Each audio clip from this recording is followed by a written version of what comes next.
can't use the patron site for some reason, get in touch with me. We can work something out over PayPal, as I've had to do with a number of people from around the world.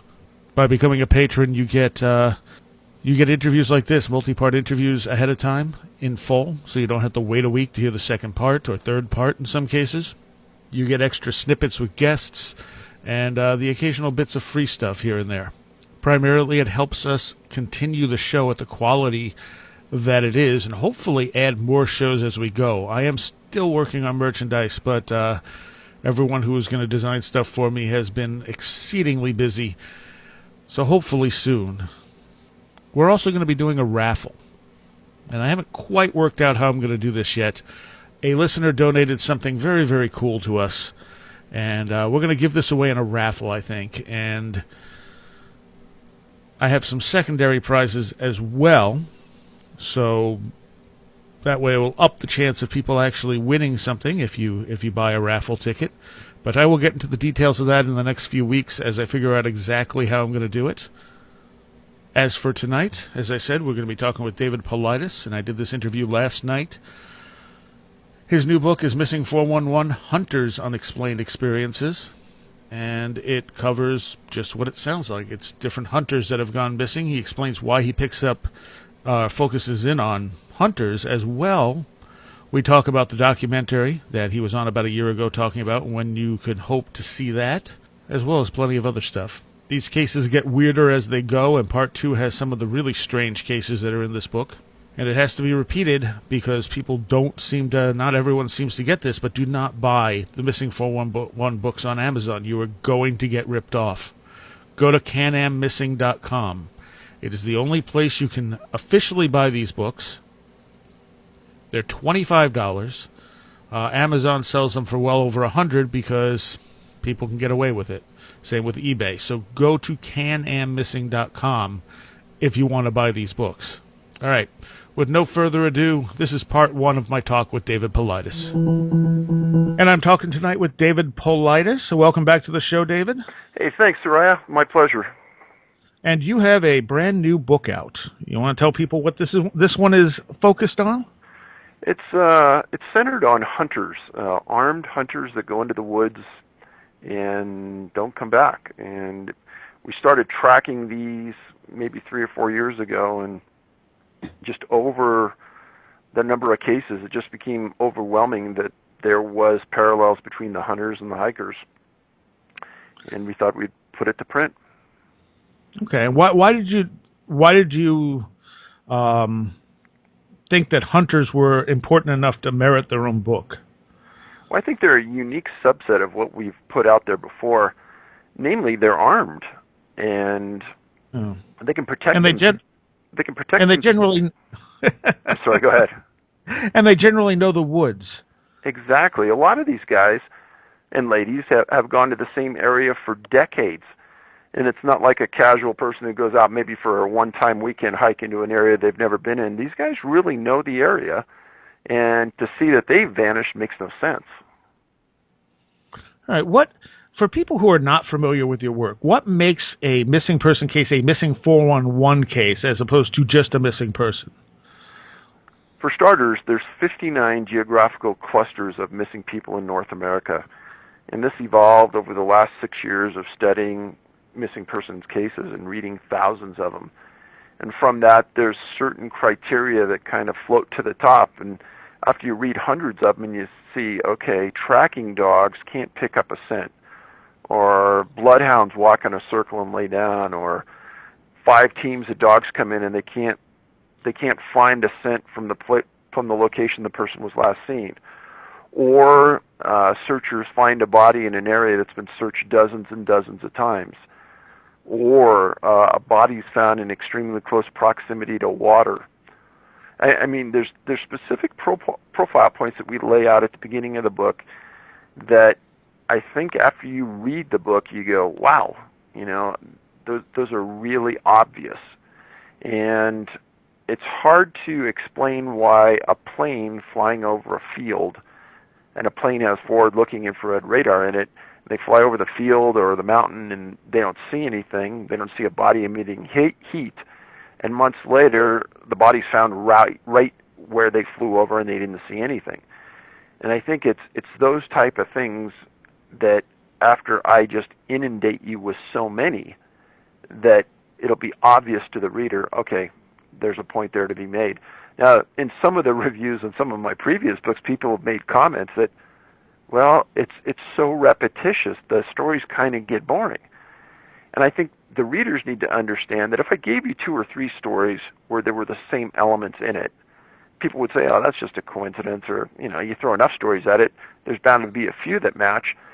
But if I threw dozens and dozens at you, and they all have the same basic profile to them, you start to think, oh, there's something here. Yeah, and a lot of these people aren't found in this book. Correct. And, of course, many of them who are found in locations that were searched, which makes no sense. I mean, there's no way they were missed during the initial search attempts. And that's exactly what I want to put out there, is that this is an indictment on the search and rescue teams, because I think they do a superb job. They do cover these areas really well. And for some reason, I don't think the body or the person was there when they searched. And in previous books, I've stated that one instance, a small child was found laying on top of a tree, laying across a trail that search and rescue people took out every day out to their search zone. So it's almost as though the body was placed there to be found by the search teams going out. But this happens time after time after time. So. And how far back do these cases go? You have some from the mid to late 1800s in here, correct?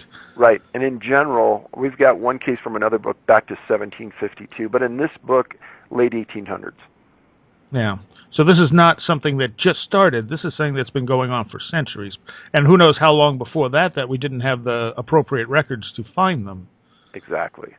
I think there is a historical significance to it, and even the cluster zones have that same historical aspect to it. Now, when it comes to the cluster zones, are there any similarities between them? Well, I think that's part of the uniqueness to it, is that many of them are national parks, and the biggest cluster in the world of missing people that fit the profile is Yosemite National Park. And then as you follow the Cascades further north, you can go right up through Oregon and Washington and find a series of national parks and forests that have these clusters in them, and it can't be refuted because there are these same missing persons cases there where people have never been found.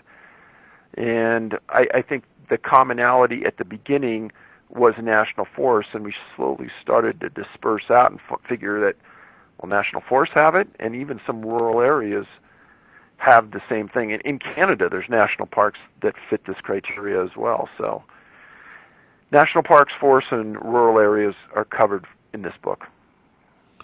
And most of these disappearances happen in proximity to water.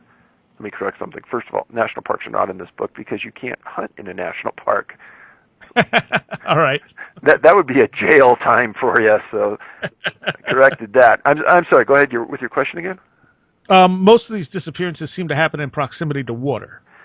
That seems to be the case, and in other books I've addressed that as well. And I don't know quite what to make of that. What about type of rock that the ground is made of? I know boulder fields play a big factor in this, and granite. Do you see any other things come up regularly? You hit the biggest ones, but I was in Australia a couple months ago, and I gave a presentation in 3 cities there. And what I wanted to make them aware of was Yosemite, but then I showed them the locations where people have disappeared in Australia. And they are also in these locations with these giant boulder fields, giant pieces of granite. Several of the sites would remind you of Yosemite just because how large the granite is. And it's odd the way that comes up. Well, it's interesting because in folklore, a lot of those areas are also where fairies and little people and things like that are supposed to dwell. That's correct. I mean, I did a piece in one book about, I think it was Iceland, where they will actually make a road go around a giant boulder rather than move the boulder because they believe entities live inside. And when you were in Australia, did you break up? Was it in Australia you broke a bone? Yeah, I broke my fibula in my left leg. How did that happen? Well, we were filming a segment on a woman who disappeared, and we were way back in the forest area. It had rained the night before, so the rocks and things were really slick. I was carrying an expensive camera on my shoulder. I had a big backpack on, and I went over the top of one of these boulders on the trail and kind of slipped off the back side. My leg kind of twisted open, and I did everything I could not to drop this really expensive camera. And what I did is everyone there goes, "Uh-oh," because you could hear it crack. Oh. And the good thing was I didn't drop the camera. The bad thing was I broke my left leg. But being a hard-headed soul that I am, I stood there for a while and go, "Oh, this is bad." And I just cinched my boot up as hard as I could, and we walked out like another 2.5 miles. Oh, man. Yeah, didn't it take you a day or so to get it looked at or something? No, the truth is we had another 9 days or so in Australia, and it just blew up like a huge melon. And I said, you know what? This is bad. If I go to the doctor, they're going to cast it or something, and it's just going to ruin the trip. I'll just gut it out, put my boot on as tight as I can, and keep going. And we did, and we finished segments, and we did the filming, and I ended up walking into a orthopedics office outside of Denver, and the physician goes, "Well, it can't be broken. It's got to be just torn ligaments and tendons." I said, "Really?" He goes, "Oh yeah, because you wouldn't be able to walk in on that." So they take an X-ray of it, and they walk into the back room with me. They go, "Come here," and 2 doctors are standing there. They go, "Okay, we've had this practice for 20 years. Nobody has ever walked in with a broken fibula. You win the tough guy award." Oh God. Well, and that was you were filming for the documentary? No, we're actually filming on. If you go to Can-Am Missing on YouTube, we put up 3 segments that we filmed in Australia on missing people. They're free. You can watch them. And what's going on with the documentary? I think it was about a year ago you came on talking about it initially. Documentary's done. It's submitted to 2 film festivals. We're not saying which ones. But George Knapp talked about it on Coast to Coast. He gave us huge accolades. And I'd say we've let it be seen by just a handful of people, overwhelmingly positive feedback. And I do think that the people are going to be proud to see it. I think the guys did a good job. When do you think the public might have access to it? So the rules are in film festivals, they have to premiere at the film festival, otherwise they won't even review it. Right. So once we're approved and once it's seen there, then we'll release it to the public. But until then, we haven't even sent out any DVDs or things to our Kickstarter supporters because we can't. No. So I'm guessing late this year, early next year. Okay. Well, that's not too bad. And as long as you're happy with it. I'm super happy with it. Maybe it'll open some eyes. Well, there's a lot of people who don't want to read a book, but I think that there's a lot more people who would sit and watch a movie, and I think this one will grab you because it involves missing kids, it involves the outdoors, and it involves the unknown. So I think it'll be appreciated by the people who for sure know the topic. Yeah. All right, well, let's talk about one of the cases in the book. Why don't we start with Jerry Hayes? He was only 5 years old. Yeah, Jerry, that's a really... It was actually first seen in one of my other books a couple of years ago. But what I've done is I've taken a handful of cases from those other books that match the Hunter cases, and I've put them in here. But this was an older one, back in 1938, November 10th. He was in Rucker Canyon in the Chiricahua Mountains of Arizona. And what I need to tell people about this is that location was just 8 miles south of the Chiricahua National Monument. And there's been 3 people that have vanished there and never been found. Specifically, Paul Fugate, who was a National Park ranger, the only on-duty ranger ever to disappear and never be found. And in just the last year, 2 people have disappeared from that national monument and never been found. So this would qualify as part of that cluster, although this was just outside the monument itself. Rucker Canyon has an elevation of about 6,000 to 7,500 feet. His family set up a hunting camp at the lower elevations. And on November 10th, sometime during that day, the family and friends lost track of Jerry. He just sort of disappeared. And they searched, they found nothing, and they called the county sheriff. Well, within 10 days, they had more than 1,000 people in Arizona looking for this little guy. And they thought they had everything covered. And they were confused because the canyon they were in was almost a box canyon surrounded by high mountains, and it didn't seem as though there was really an area for him to escape to unless he went out the way that they came in, and that was covered.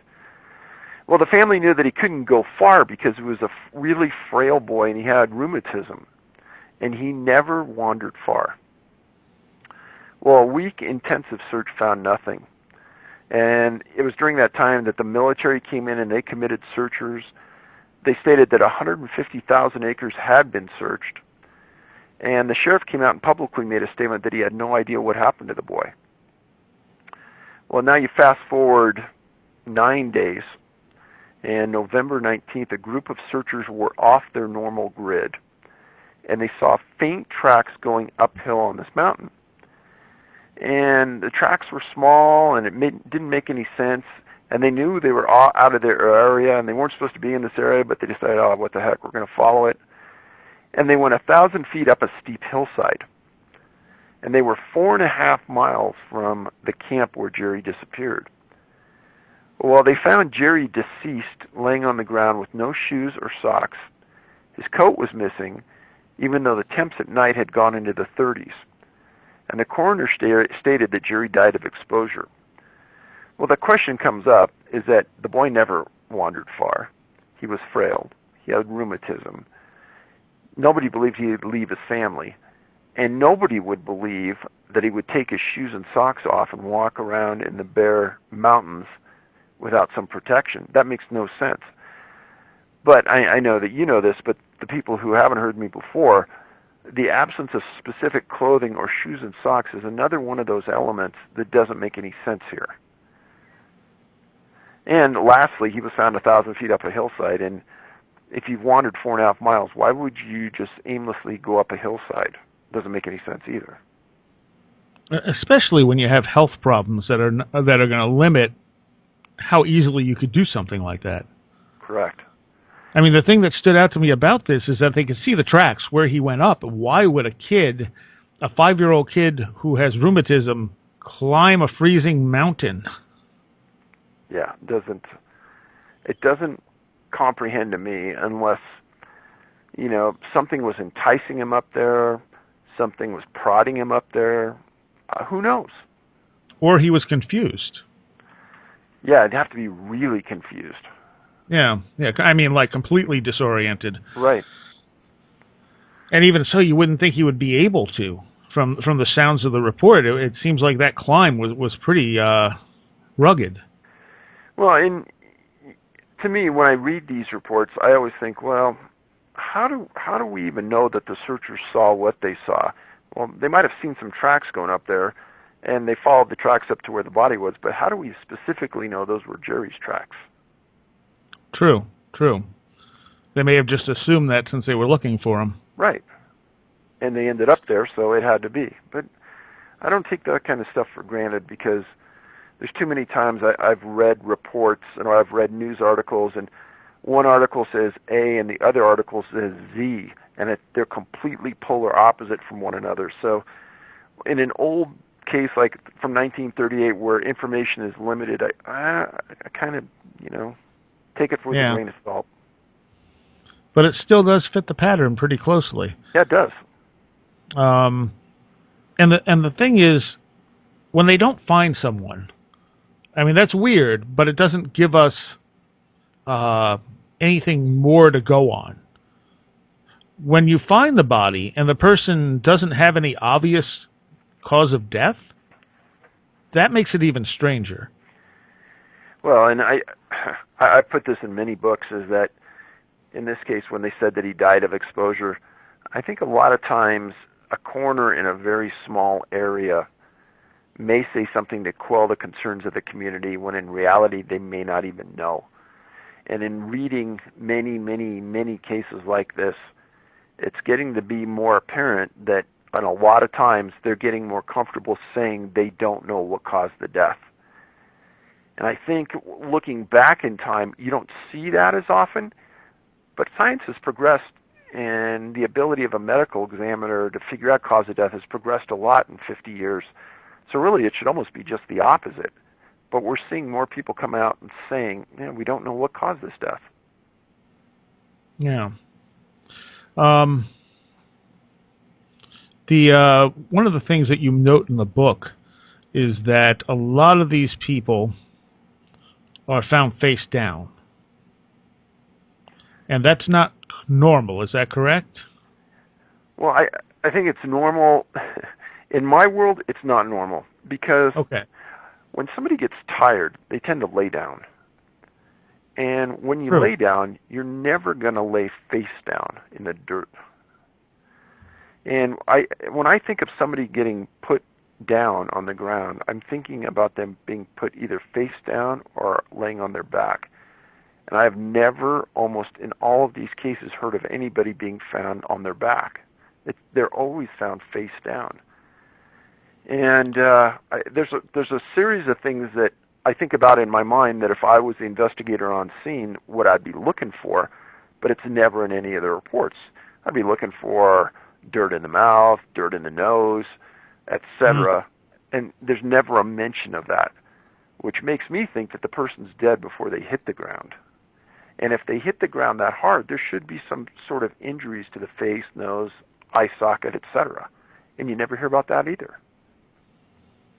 So it's more like they were just placed there carefully. Well, that's kind of what it looks like. And those cases where a search area is gone over dozens of times and the person's not there, then all of a sudden they go back and the person's found there face down, it really is suspect. Yeah. Because it seems like even if you fell forwards, if you were exhausted and you fell forwards, you would probably roll over on your back. Or, just the common human element is if you're going to fall forward, you're going to put your hands out in front of you. Yeah. And if it happened once, it would be one thing, but it's a common element in these cases when the person is found. Yep, correct. And of course, the clothes being removed is a lot of people will throw that over to just being hypothermia, because it is known in some cases in hypothermia, people will start to feel really warm and start removing their clothes. But not all of these cases happen in the cold, where hypothermia would explain it. And the boots missing is almost it seems like it's 90 to 95% of the cases the boots are missing, whether they have other clothes on or not. Correct. And what I tell people is I say, okay, start paying attention to Mount Everest, high mountain climbers. When they get hypothermia, do you ever hear about them stripping down naked? Ever? I've never heard that. I've never heard of a mountain climber being found without boots or socks. Ever. And there's a group of guides that have gone to Everest, and if you talk to them and you ask them if they ever heard of that, they've never even heard of that. So if that is a consistent element of hypothermia, then why shouldn't that transgress into high mountain climbing? Yeah. All right. Let's look at. We'll leave some of the more stranger cases to last. Let's look at Bobby Boatman. Well, Bobby's case happened in the Blue Mountains, kind of near a place called Godman Springs in Walla Walla. He was 14 years old, about 30 miles south of Dayton, Washington. Bobby was hunting with a group of older friends. He was last seen on a ridge on October 14th, 1951, hunting. And that first night that he didn't come back, there was a huge snowstorm that hit the area. And the weather was so extreme that the local ranger stated that it took out communications for that entire area and all the searchers that went in there. And it snowed so much it got up to their waist deep within just days. That's a big snowstorm. And what I talk about in the books is one of the things every hunter should do before they go out is check the weather. And that's like number one. Number two is you tell somebody where you're going exactly. And if you're not out by a certain date and time, that person calls authorities. Just a few things that you need to do. But there was a huge 7-day search, and they just scoured that mountainside. They found nothing. Well, 5 years after Bobby vanished, hunters in the Blue Mountains found a rifle and a red, knit cap, that same type he was wearing. And they were found near a place called Godman Springs.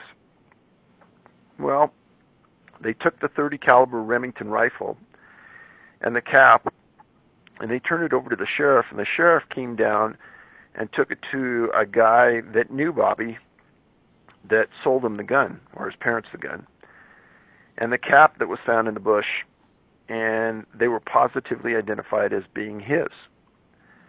So the sheriff went back up into the area, and he found a scattering of human bones. And one article stated, quoting, "They were found under suspicious stirring circumstances." Well, the bones and things they were all ID'd as Bobby's, and the deputies at the scene at the time said Bobby had apparently been buried under a tree and then covered up with dirt. And this incident happened about 100 yards from where they found his rifle. Now, the sheriff stated he didn't know if foul play was happening or not, but that on October 17th, 1956, Bobby used a rope as his belt. And this was found on a sandbar in a box canyon, along with a sheath for his knife, and it was a long ways from the ridge that he was last seen on, and a long ways from where his body was found. Now, the people who found the rifle and the cap indicated it appeared, in a quote, that they were dropped as he was running. Now, bears and mountain lion would not take a knife and a sheath, a mile away and put it on a sandbar. And if there was human involvement, why wouldn't they take his rifle or his cap? And why would anyone take the time, anyone, to bury Bobby under a tree and not hide the rifle? Now, burying somebody under a tree, I don't think people understand how difficult this is, especially a big tree. Trying to maneuver around roots and then digging down in hard soil, this is a monumental task. If a human was involved in burying the body, then why not dispose of the evidence around it, most predominantly the rifle and the cap? Right. Now, this case is very similar to another one in this book, one Donald McDonald case on 12/15/49, 17 years old at the time, never found. Very similar circumstances, kind of the same area. This is one of those cases where very strange.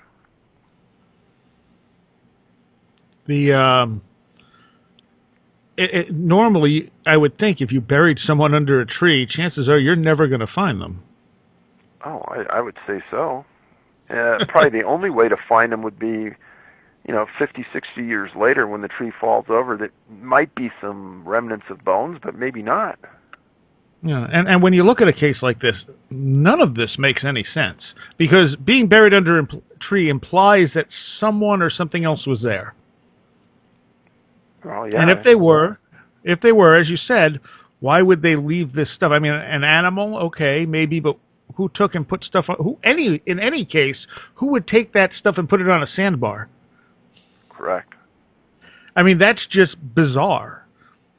Unless you're intentionally trying to throw people off and not have them put pieces together, but who's going to do that and why? Well, then you think about the bizarre coincidence of somebody even finding a sheath for a knife on a sandbar and turning it in. Yeah. I mean, if I found something like that, I don't even think I'd give it a second thought. I would just leave it there and keep going. Right. Or someone might be like, oh, cool, I got a new knife sheath. Yeah. No, it's very odd that these were all found and they were turned in and they were able to put the pieces together and make a very unusual story out of it, but I don't think anybody was able to adequately explain it away. And it completely rules out an animal killing him and then burying him under a tree. I mean, are there any animals that would even do something similar? I don't know of any. And even if there was an animal that killed him, then you would think that predation on that location would have been seen, or remember there was up to half a body width of snow during the search. You'd think that they would have seen it. Right. Because the rifle would have sunk down in the snow, and you might not have seen that. But if he was dead, there would have been blood everywhere. It would have been a scene that you could have observed from yards and yards away. Now, one of the things you point out here is the incidence of bad weather surrounding a lot of these disappearances. Now, some of that could just be due to time of year or elevations, couldn't it? Sure. I mean, absolutely. And all of these things could have a very mundane explanation. But when, again, you look at dozens and dozens of them and the same thing keeps happening every time, you start to think, you know what? How many times could coincidence strike like that? Yeah. And you got to wonder if there is something doing this, are they watching the weather? Or is the weather a side effect of something else? Because some of these storms come up very suddenly, don't they? That's true. And as in this case that we just talked about, but you got to remember, and I'm acutely made aware of this by people listening to your show and others that hear me, and they say, you guys keep forgetting that the U.S. can manipulate weather. I mean, we've been manipulating weather for decades. Cloud seeding. There's a lot of rumors out there that we have more advanced measures to manipulate weather. Sure. So, I mean, if we can do it, as dumb as we are as humans, who really knows what can, right? Sure. And that leaves a very big door open. Absolutely. Because there's the things we can think of, and then there's the things that may be out there that we've never even imagined. Well, this is the part where people will turn off the radio and say, "Oh, these guys are just talking about wacky stuff." Hey, unless you have an open mind in all of this kind of research, then you're going to be hitting your head against a brick wall day in and day out. But just like you said, it's pretty apparent that weather is involved in these cases, and it comes up more times than not.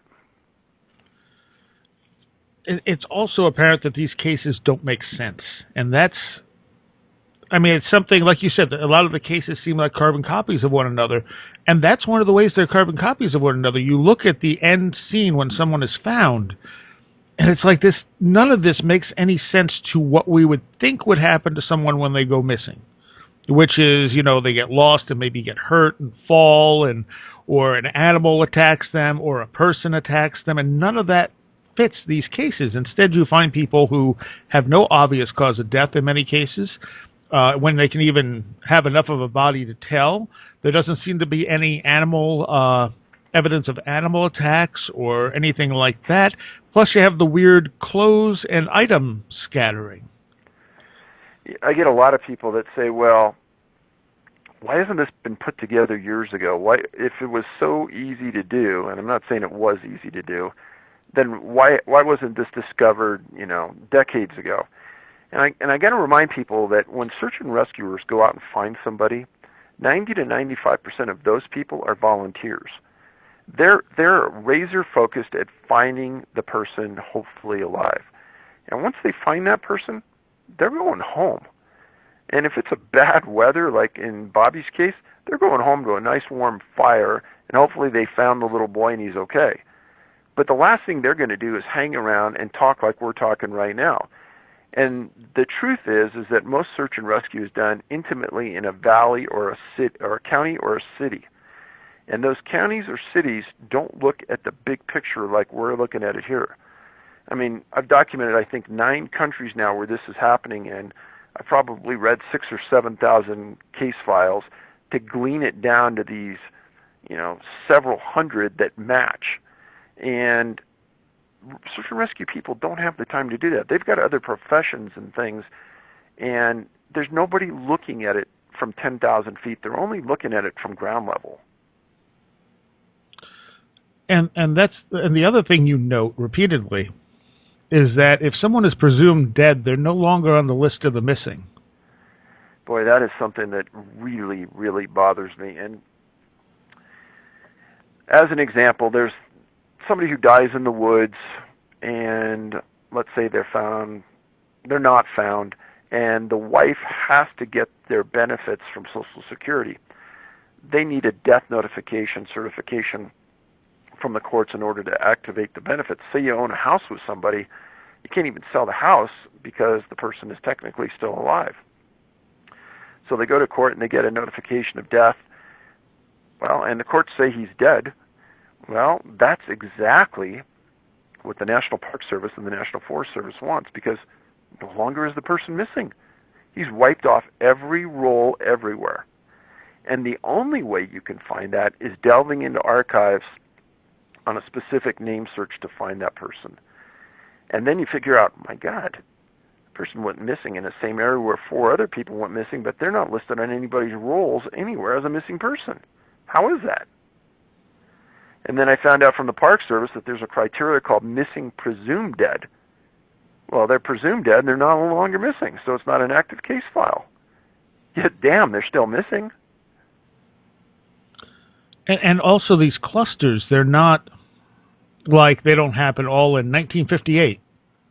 These are spread out over a lot of times a century at this point.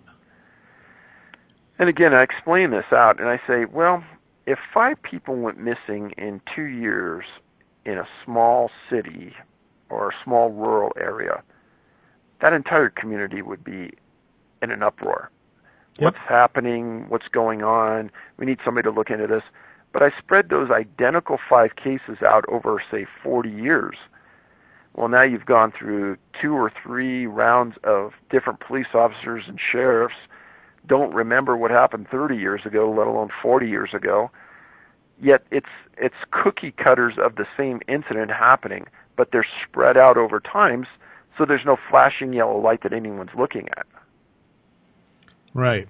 Right. So, I mean, you're probably the first person to ever correlate this on such a massive scale. Yeah, I don't know anybody else that's ever been so ignorant to do it. And how much time do you devote to a case? I mean, obviously, some of the old ones you can only get so much information, but like on average, how much time do you think you devote to each case once you find a case that fits the criteria? That's hard to say, because a lot of the newer cases, I'll call up the sheriff or RCMP or whoever, and I'll talk to them, and I'll see what I can get out of them. Or I'll do an FOIA, Freedom of Information Act, and try to get it from a group of individuals in the government. And it really just depends. There's a case right now I'm looking at a national park where I cannot believe I missed it and nobody else has ever heard of it. And it involves a small person who disappeared there decades ago.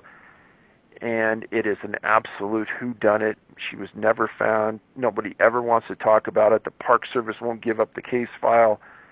It's one of those classic cases you go, this is why the National Park doesn't want to give us a list of missing people. Because I think if we really knew how many people went missing, it would make us stand up and take note. Have you had anyone, any families that have of people who have gone missing contact you? Yes, I have. And those are some of the hardest days I've ever spent in my life. Because these people are great people. And they've lost a loved one, and they look to the one group that they know will help them. And in one instance, it was the National Park Service. And their last name was the Stellings. And the Stellings lost their dad at Mesa Verde National Park, and he just disappeared. Well, we sent a crew of ours and myself went down there because it's hard to believe what the Stelling said happened and how they were being treated by the Park Service. I mean, this was near the kind of the midsection of us making the movie, and we got to see this. We got the permits. We went down there, and I think Mr. Stelling had been gone maybe a year and a half by that point. So his wife and the son went in, and they wanted to talk to the superintendent. And Soraya, the superintendent, would not even come out and talk to those people. They wouldn't. Wow. They wouldn't come out and talk to us. They wouldn't send a manager of the search to come and talk to us. The people, the family, were treated like second-class citizens at best. They gave us a person, a national park ranger, to talk to about other issues. He was ordered not to talk about the search for Stelling. And we kind of took him off the record and said, come on, what's going on here? And he goes, if I talk about it, I'll get fired. And he goes, I got specific orders. I said, I've never seen a superintendent or anybody in management in any government agency treat somebody so rude. And he just put his head down and he looked at the ground and he goes, I don't know what to say. I'm embarrassed. Wow. Do you think it's like an intentional cover-up, or they just don't want bad publicity? So years ago, I talked to Mr. Martin, the father of Dennis Martin, and right. He told me that he didn't think the superintendents had any real responsible decision-making at all. And he said, I can only talk about Dennis's case, Dave, and he said, I don't think they made it one decision. Every time he had to do anything, he had to call somebody, and he got a dictate on how to handle it. I've got a feeling that that's probably the way it is everywhere. And it may be because they're all looking out for their own backs and they don't want to take the responsibility of making a decision, or maybe on these really big cases, they've got a dictate. You just follow whatever we're saying at headquarters. Whoever's calling the shots, who knows? I can tell you that I didn't believe that a family who lost a loved one would be treated that way. I never said that to them, but then after I saw it, my God, I could have cried with them, because you expect these people to bend over and help you in every way possible to find your loved one. These people wouldn't even talk to her. And what do they have to lose by talking to them? That's the thing. I wish I knew. Now, you had started a petition against the Park Service at one point. Did you get anywhere with that? That petition is still out there. If you go to canammissing.com on our website, look under the petition site, there was a professor out here in Denver that read my books, and she understood exactly what I was saying, and that is that there needs to be a public database that's searchable for the entire Department of the Interior missing people on public lands. And she wrote it up, did an excellent job. I think we have about 6,600 signatures on it right now. We're aiming for 10,000, and then we'll go to a senator and we'll ask for either congressional or Senate hearings about why they can't do this. All right. Let's look at the case of Larry Wyckoff. Well, Larry was only 15 years old. This happened in a small area of Sharon, Michigan, up on northern area. November 25th, 1977. He was a sophomore at Tower High School in a city called Warren. And his dad was an engineer for the U.S. Army in Warren. And I know people they seem to like to hear when parents are working for the Army when a kid goes missing for some reason. So I make that public. And the location was on the southeast side of the Manistee River near Sharon, Michigan. Well, on November 25th, Larry was camping in a trailer off Sharon Road, and you can look this up on a map, Sharon, right near Warren, right near the river with a group of friends, and they were hunting. Well, on November 25th, all of them left their trailer, and they hiked 2 miles east. Well, one of the friends wounded a buck, and the hunters tracked it for a long time. Eventually, they wanted to give up. But Larry said, no, we wounded it good. I'm going to keep tracking it for a while. I think I can find it. Well, at that point, all the hunters returned to their trailer for lunch except Larry. Well, a couple hours after lunch, he doesn't show up, so they start searching for him, and they couldn't locate him. And they decided at 3 o'clock to call the sheriff. Well, Larry was dressed warmly, snowmobile boots, coat, cap, gloves, carrying a rifle. And deputies got on scene, and they started searching right away. They had a tracking dog on scene the first hour he was reported missing. Didn't find a scent, couldn't track. On November 26th, the following day, a light snow started to fall. They had already requested a Coast Guard helicopter to fly into the scene and help. Well, they grounded that because of the weather. But they had 125 searchers on the ground. Fast forward to December 4th, the Michigan State Police sent their best tracking dogs to the location, and they couldn't find anything. So 10 days of searching, they found nothing. And the effort to locate Larry was terminated.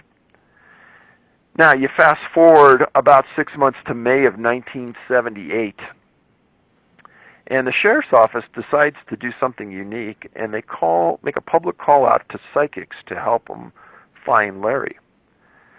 Well, one of the psychics drew a map of what they saw from the sky looking down. And the deputy took that sketch, because he didn't recognize it, to several local residents to see if anyone could recognize this area of high grass, a beaver pond, and a creek that was in this drawing. Well, they went to a guy who was an old-time trapper in the area, and he trapped the area for 60 years. And he said right away, he goes, I know where this is. And he said it's a 1.5 miles about from where Larry was last seen, in a location called the South Swamp. Swamps come up a lot in these stories, by the way. Well, again, the initial effort to go out and find him in this area failed, so they get a hold of the trapper again, and he went out with them, and they found the body right away. And it was in an area that had been searched by searchers many times. So the question comes back, he's only 1.5 miles from where he was last seen, and 90% of people in this scenario would be found in 2 miles or less. And 12 canines failed, helicopters failed, 2 airplanes failed, and hundreds of professional searchers who combed that area failed. Cause of death was listed as exposure. And in this instance, again, found near water, he had plenty of clothing to survive. So how he died of exposure doesn't make a lot of sense to me. And one thing I put in the book in the back is a list of safety items that every hunter should be aware of. And one thing is that the international distress call for a hunter is 3 shots in succession. Boom, boom, boom. Wait 20, 30 minutes, do it again. And then eventually your friends know you're in trouble, and they start honing in on that. Now, Larry never did that, and he probably didn't even know to do it. And in fact, I'm guessing probably a majority of hunters don't even know to do it. And when you read about a lot of these cases, a lot of hunters aren't even carrying more than a couple rounds of ammunition. Well, you should be carrying at least 20 rounds just to help you in these cases like this. So, Larry, I don't know what to say about that. It's pretty interesting that a psychic was able to write exactly where he was at. Yeah, and it was someplace he wasn't prior. No. Have many of these cases involved psychics? I don't remember you writing too much about psychics being involved in many of these. You know, in the hundreds and hundreds of cases, there's only a small handful where a psychic was able to be useful like this. That doesn't surprise me necessarily. I think that type of thing is very hit and miss. Well, you know what I tell people when they ask me, they said, well, have you ever used a psychic? And I always say, for sure, I'm open to it. But has anyone ever met a psychic who ever admitted that they weren't maybe really bad? All of them think they're really good. They all think they're 100%. And what I tell people is that psychic doesn't need me. Buy a book, go find one person in that book, and you've got me sold. But they always say, well, have you ever gone out? Well, psychic can go do this on their own. Or if they know where the body's at, tell me. I'll go do it. But you don't hear that. And I've never had a psychic tell me they know where a body's at. Oh, this guy obviously was pretty close. Oh, yeah, absolutely. And I mean, those hits do happen. There are some psychics with pretty good records with the police. It's just not overly common. No, and again, I'm not somebody that's going to discount every one. I'm open to it. And especially the ones that have shown success that don't ask for compensation.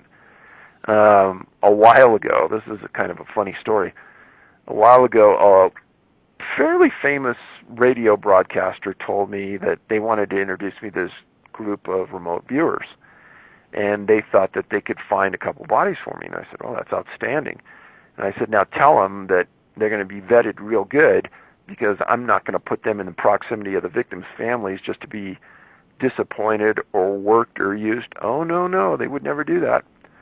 So when I'm on the phone with this organization, they said, oh, yeah, great, we want to help, and then they lay a dollar figure down about how much money they need to do this. Yeah. I was pretty upset. And that's just for them to try. That's not how much they want if they're successful. No, it's just to try. Well, I mean, if they said, hey, we want this much money if we can find the body, I think that's one thing. Sir, I think there's some things in life that you don't charge for. And if somebody's missing a child or a loved one, and you want to get paid for finding the person because you have some special abilities, and I think morality should rule out, and sometimes you got to just do the good things in life and do them the right way. And I think this is one of those instances where, hey, you do all you can to help these people. I know I would. Oh, absolutely. I'm not disagreeing with that. It's just, like when you want to be paid up front for something you can't even necessarily promise you can do. I mean, you can promise it, but you can't prove you can do it. Right. That's exactly the scenario. It's like someone saying, well, I can probably fix your roof. Give me this money and we'll see what happens. Right. And if it leaks, we're not fixing it. Yeah, exactly. Except obviously now we're dealing with people's emotions and their families. Time of disappearance. A lot of it seems to happen in the evening, doesn't it? Late afternoon, early evening. That's what I tell everyone. And it's interesting because that's like the liminal period of the day. It's the changeover from day to night. That's right. And a lot of paranormal stuff seems to happen around liminality. So, I mean, not that this is necessarily paranormal. We don't know what it is. But if there's a paranormal connection, I'm wondering how much that plays a part. Oh, that's been brought up many, many times. And, I think when it became pretty obvious that hour was going to stand out, I think almost everybody who had an open mind kept going to that point. Yeah. Okay. People can get this book only on your website, correct? Yes. Please don't go to Amazon. I think they're charging like $125 for it right now. Go to Can-Am, Wow. Canadian American CanAmMissing.com, and it's $25. Okay, and that goes for all of your books. None of them are actually on Amazon. We don't put anything on Amazon. Why did you decide not to? Well, I mean, I had a pretty decent IT background, and I knew I could get some pretty good visibility on the net through Google search, Yahoo search, and if you just type in Missing 411 on Yahoo or Google, we're the #1 hit. So, why pay an exorbitant fee to Amazon when we have our own website? True. But I think a lot of people just go to Amazon by default. Doesn't matter what it is, they're just going to go to Amazon. And then if you look at the description of the book on Amazon, on almost every description, our website is the very first thing you see. Nice. And occasionally I'll hear people complain, oh, these books are way too expensive. It's like, no, they're $25. Go to the website. Stop going to Amazon. Yeah, exactly. And you do offer them as a full set. Yeah, there's a box set that we sell with sleeve, and it's a nice collector's edition. We've had that for the last 2 weeks now. Okay. And that's how many missing 411 books are there now? 6. 6. Okay. And you have a map as well? Yeah, there's a cluster map of North America that we put out. This is the second version, so it's been updated. 59 clusters are on there. You can read every name on the map. Nice, yeah, because the map on the back, I mean, you can get the idea, but obviously there's too many flags on there to be able to make out anything out clearly, but it does give you an idea of where the clusters are. Exactly. How big is the map? Oh, it's wall size. I think it's 36 by 25. Nice. Yeah, I guess that would make it easier to read. Yeah. Are there any plans to make any of these digital? No, and I get asked that. There's 8 different types of ebooks out there, and if I do one, then I've got to do all of them, and it's just a distraction, honestly. I mean, writing a book is a big deal, and I could barely get that done. And then to focus on digital versions, it's just more time away from me not working on